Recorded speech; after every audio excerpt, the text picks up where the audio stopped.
Now, here's Chief Meteorologist Tony Petrarca with your live Pinpoint Doppler 12 futurecast.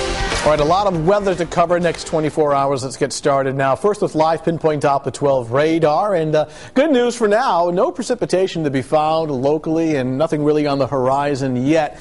So as we mentioned earlier, heading out this evening to run some last-minute holiday errands, the weather should be fine. In fact, the precipitation doesn't get in until probably after midnight. So here's what to expect for Wednesday. Now, initially the air is cold enough so that the storm actually starts as a period of some snow, sleet, and ice. However, the warmer air is going to win out. So, sorry, snow lovers. It will eventually turn into a rainstorm later in the morning and throughout the afternoon. But before that happens, some slippery and slow travel, especially in our northern suburbs, because the air is colder there. It's mainly a plain rain situation along the south shore. Now, before that changeover, some accumulations in our northwestern suburbs only, and I'll show you that in just a second. Also, at the time of high tide, strong winds coming in off the ocean, so high tide around 1:30, and the reason why a coastal flood advisory has been issued. Here's the situation as far as frozen precipitation. Early in the morning, 5, 6, 7, 8, 9 o'clock in the morning, the area is shaded in pink.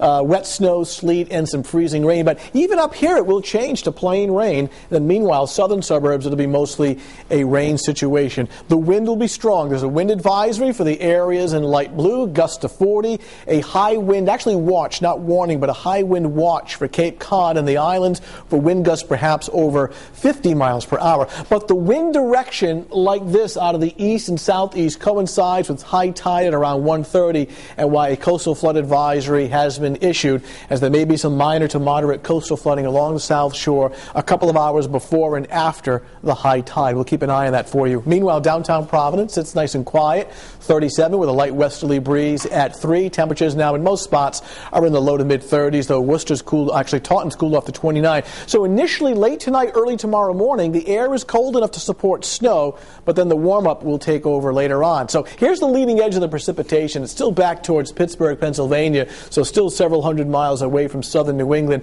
It'll wait until after midnight. The storm itself, boy, covers a huge area of real estate. It is large. Blizzard conditions on one side, heavy rain and wind on the other. Obviously, we're not on the blizzard side, but certainly some rain, wind, and at times during the morning some wet snow. But for this evening, it will stay dry with a slow increase in the cloud cover, temperatures in the 30s. Overnight tonight, I'm thinking after, say, 2 o'clock in the morning, wet snow and sleet starting to work in. At the bus stop tomorrow morning, little ones heading out to school. It does not look real nice here. Wet snow, sleet, and rain with a temperature at 33. Here's the hour-by-hour breakdown for Wednesday morning. 6 a.m., a brief period of heavy wet snow and sleet, some rain mixing in at 32.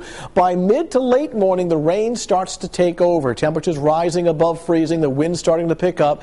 It's an all-rain situation for tomorrow afternoon, especially early in the afternoon, heavy at times, with gusty winds and temperatures going well above freezing. Here we are at noontime at 43, 2 o'clock 47, and by 5 o'clock in the evening, the rain pretty much coming to an end. But here it is, city by city and town by town. This is for Wednesday afternoon, not morning, but the afternoon hours. Look, low 50s along the south shore to lower 40s in our northern suburbs. The rain will be heavy at times. Could even be some isolated street flooding.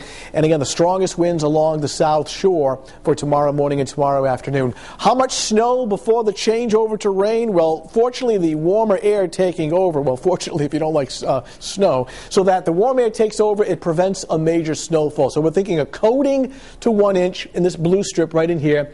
Providence metro area, Kent County. Get north and west of Route 295, north of Route 6, 1 to 3 inches, much higher as they head up towards the Mass Pike and the Worcester Hills, and then nothing to the south, but basically just plain old rain. 7-day outlook shows the messy weather for tomorrow, better tomorrow night, and then colder weather really starts to come in. Some of the coldest air of the season arrives Thursday night and extends through the weekend. Look at those daytime highs and nighttime lows. At least it will be dry. Sunday, not bad. A light rain or snow shower later in the day with a temperature at around 38. So for a while, we may be raising some eyebrows where the snow's coming down hard, but like a light switch, the rain takes over. Out. But boy, cold. Yeah, cold midweek, yeah. Okay, thanks, Tony. More coverage.